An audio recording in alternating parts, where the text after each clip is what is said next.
Ever since starting public service cons antud karon, unsa may nakatunan nimo about si mong self ever since isud kag public service? Now one thing that you didn't know about yourself katong panahon Yes, na. ang kuan ako yes, lami ka nga pangutana no, lami ka nga pangutana. Ang ako yung na-discover no, every day is a learning process. Di ko makaingon nga perfecto nga public servant. Okay. Di ko makaingon nga ako ang the best nga public servant, but I could be able to say and claim nga every day I grow.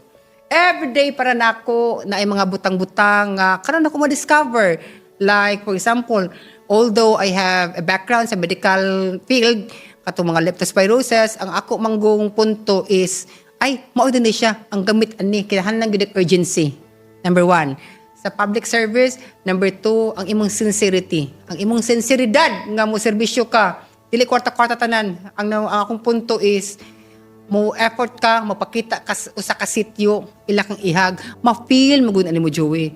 Kung lahay lain nga politiko nga mo anha, that's the good thing about barangay officials. Kami ang halubilo compared sa city mayor, compared sa mga city councilors, ang kanang mga barangay good ang taga-adlaw nga nilang madaganan, madali-dali. So akong learn no, ang the best lesson nga akong ikuan is kanang importante gyud, you have to show up.